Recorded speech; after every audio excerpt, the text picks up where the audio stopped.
the couple about any point is the same and equal to the moment of the couple itself. Clear? કે જે કપલનું જે moment છે એ જ moment થશે કોઈપણ બધા બળોનો algebraic sum P into A. So M is equal to M0. Clear? Fourth property. A couple cannot be balanced by a single force but can be balanced by a couple but of opposite sense. શું કહેવા માગે છે કે જે couple છે એને single ફોર્સથી balance કરી શકાતું નથી. બરાબર? કપલ એટલે કે બે force but can be balanced by a couple એટલે કે એને બે ફોર્સ વડે જ એને બેલેન્સ કરી શકાય છે. સિંગલ ફોર્સથી બેલેન્સ કરી શકાતું નથી. અને કપલ જે છે એનો સેન્સ કેવી હશે? ઓપોઝિટ હશે. એક ફોર્સ અપવર્ડ ડિરેક્શનમાં હશે તો સેકન્ડ ફોર્સ શું હશે? ડાઉનવર્ડ ડિરેક્શનમાં. Clear? Fifth property. Any number of coplanar couples can be reduced to a single couple whose magnitude will be equal to the algebraic sum of the moments of all the couples. Fifth property શું કહેવા માંગે છે કે any number of coplanar couple જે છે એ ઘણા બધા coplanar કપલ્સની જગ્યાએ એક સિંગલ કપલને આપણે રિડ્યુસ કરી શકીએ છીએ. બરાબર? ઘણા બધા જે સમતલીય બળયુગ્મ છે એની જગ્યાએ એક એવું બળયુગ્મ આપણે લઈ શકીએ છીએ કે જેનું શું છે મેગ્નિટ્યુડ જે છે એ બીજા બધા જ મોમેન્ટ જે છે એના એલ્જેબ્રિક સમ જેટલું જ થાય છે. ક્લિયર? એટલે કે any number of coplanar couples can be reduce to a single couple. એક સિંગલ કપલમાં એને રિડ્યુસ કરી શકાય છે whose magnitude will be equal to the algebraic sum of the moments of the couples. કે જે એ બીજા બધા જે કપલ જે છે જે કોપ્લેનર જે ઘણા બધા કપલ છે એ કોપ્લેનર કપલના જે મોમેન્ટનો એલ્જેબ્રિક સમ થાય છે એ જ ઇફેક્ટ એ જ મેગ્નિટ્યુડ એ સિંગલ કપલ શું કરે છે? આપણને એક્ઝિક્યુટ કરે છે, એ પ્રોડ્યુસ કરે છે. Clear? So any number of couples, coplanar couples can be reduced to a single couple and whose magnitude will be equal to the algebraic sum of the moments of all the couples. Clear? તો અહીંયા આપણે કપલની 5 પ્રોપર્ટીની વાત કરી અને definition of couple. Clear? Next question. Question 3b.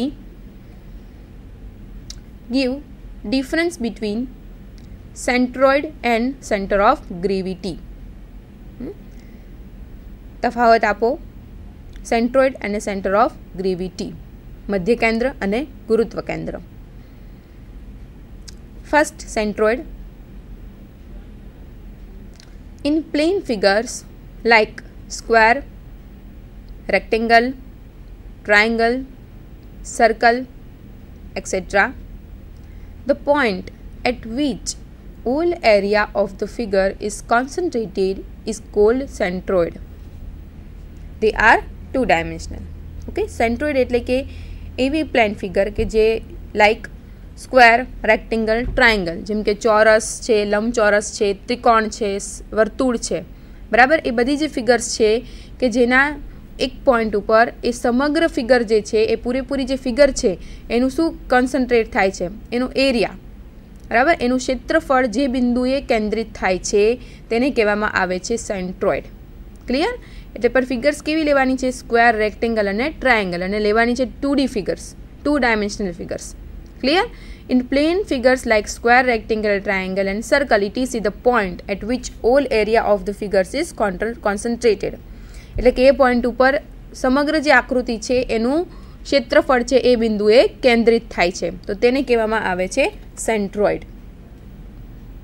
Next, the definition of centre of gravity. In solid bodies like cube, cuboid, cone, sphere, etc., the point at which all mass of the body is concentrated is called center of gravity. In solid bodies, gravitational force act on CG. એવા body, અહીંયા બોડીની વાત થાય છે solid ફિગર્સની. બરાબર? અહીંયા solid બોડીની વાત થાય છે જેવા કે ક્યુબ, ક્યુબોઇડ, કોન, શંકુ, સ્ફિયર એટલે કે વર્તુળ. પણ અહીંયા વર્તુળ જે છે એ કયો થાય છે? 3D વર્તુળ. 3 ડાયમેન્શનલ, કે જેને પોતાનું શું હોય છે, માસ હોય છે. The point at which whole mass of the body is concentrated is called centre of gravity.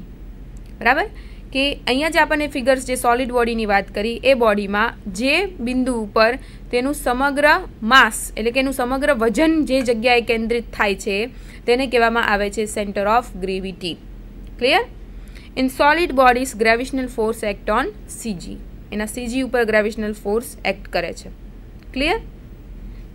સેન્ટ્રોઇડમાં જે બિંદુ ઉપર સમગ્ર આકૃતિ છે એનું શું કેન્દ્રિત થાય છે, ક્ષેત્રફળ કેન્દ્રિત થાય છે, જ્યારે સેન્ટર ઓફ ગ્રેવિટીમાં એનું માસ એટલે કે એનું વજન કેન્દ્રિત થાય છે.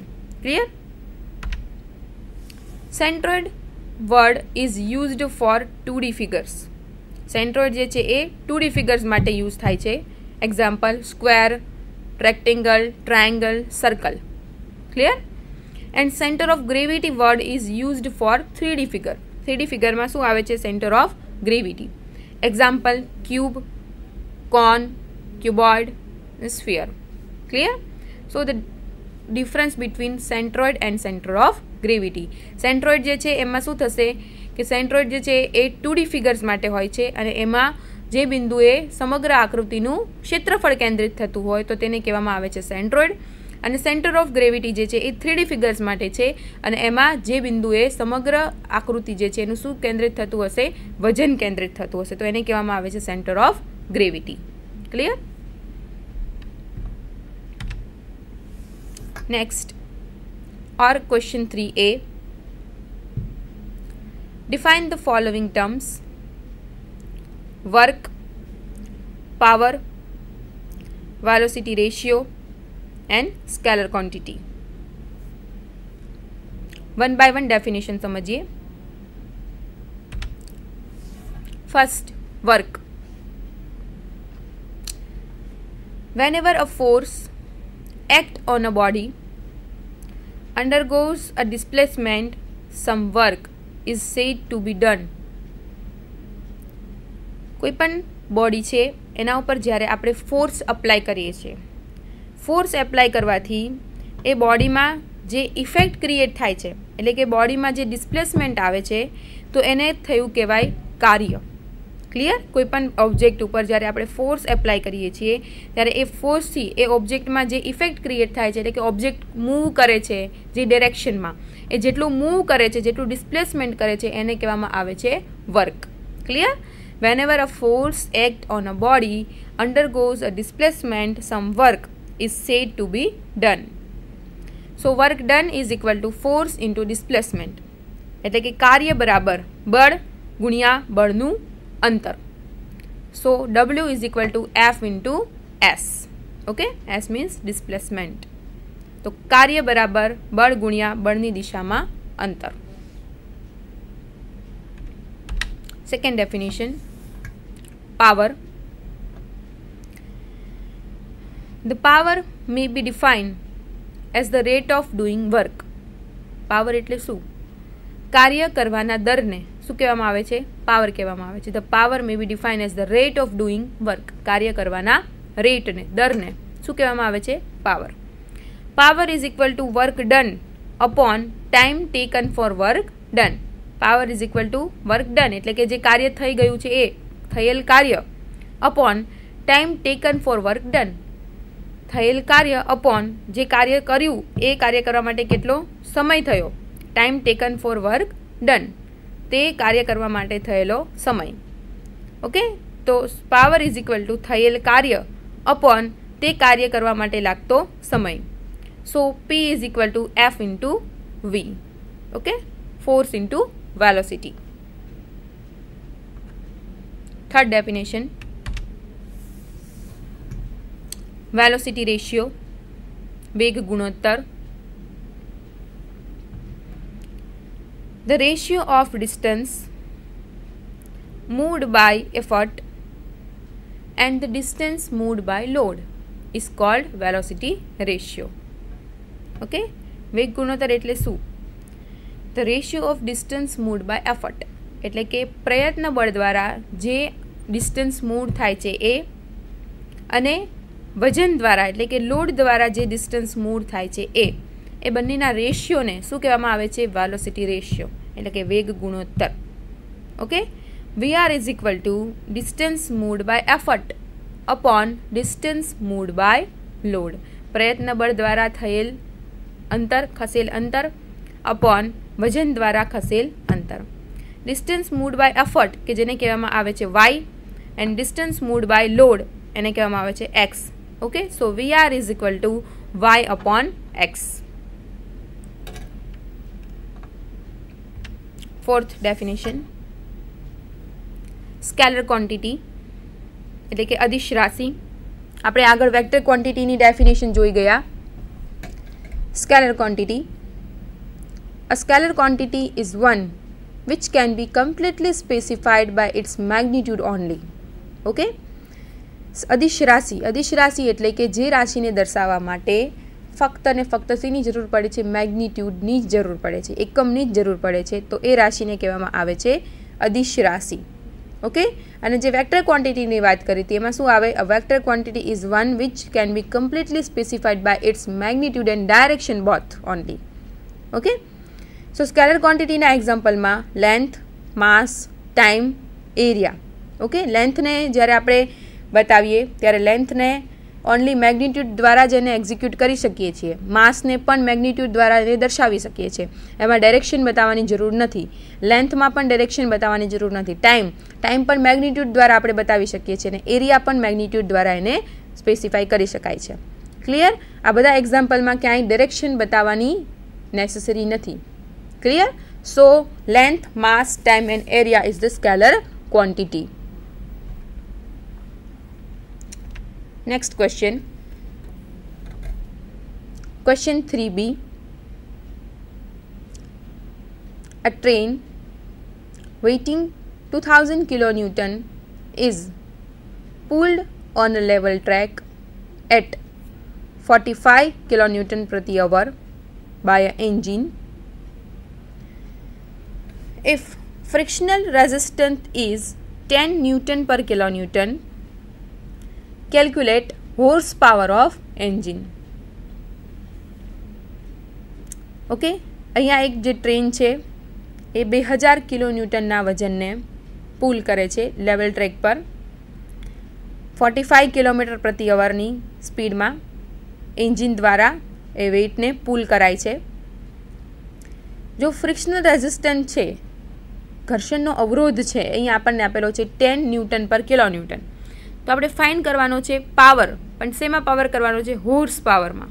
ઓકે, હોર્સ પાવર ઓફ એન્જિનને આપણે ફાઇન્ડ કરવાનો છે. ફર્સ્ટ સોલ્યુશનમાં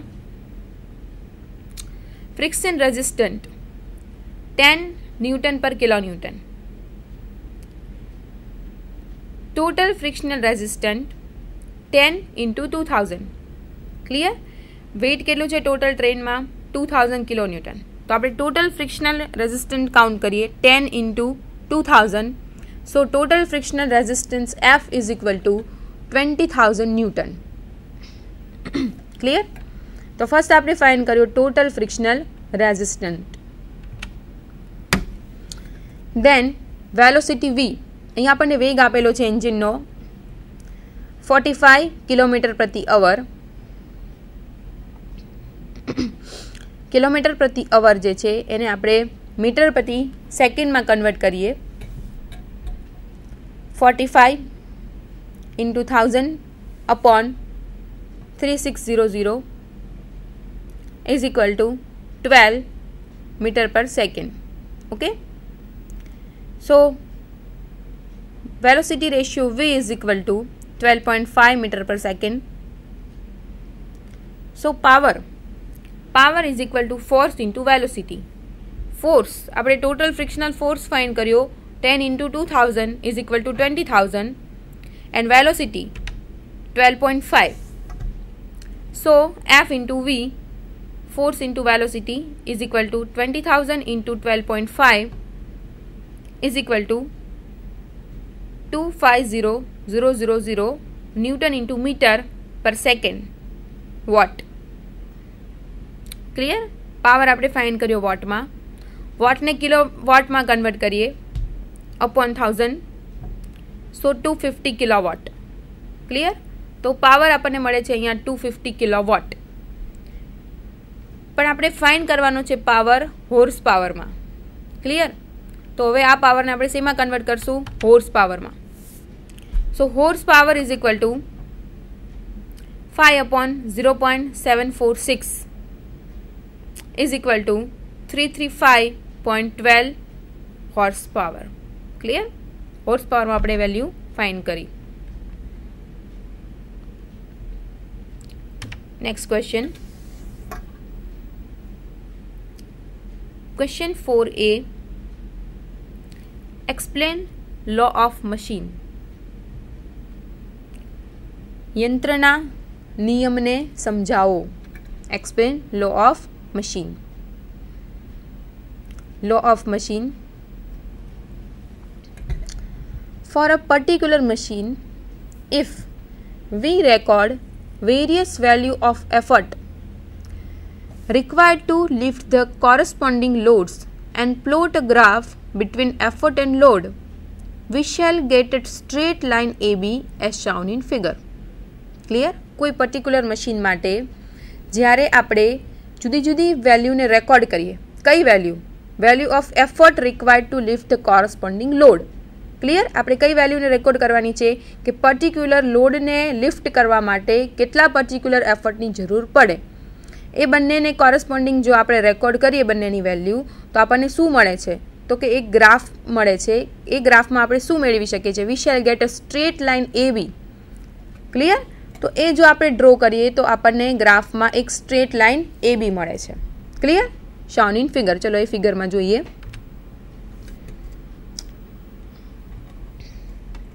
axis X axis, Y axis. X axis છે તેના પર વજન દર્શાવેલા છે લોડ W. વાય અક્ષિસ ઉપર બળ બતાવેલા છે એફર્ટ P. અહીંયા એક આપણને બે સ્ટ્રેટ લાઇન મળે છે. પહેલી ઉપરની જે સ્ટ્રેટ લાઇન છે એ છે એકચ્યુઅલ મશીન માટેની, અને જે ડોટેડ લાઇન બતાવેલી છે ઓમાંથી એ છે આઈડિયલ મશીન માટેની. Clear? Mathematically the law of machine is given by relation P is equal to MW plus C. ક્લિયર? યંત્રનો નિયમ શું છે અહીંયા? Law of machine P is equal to MW plus C.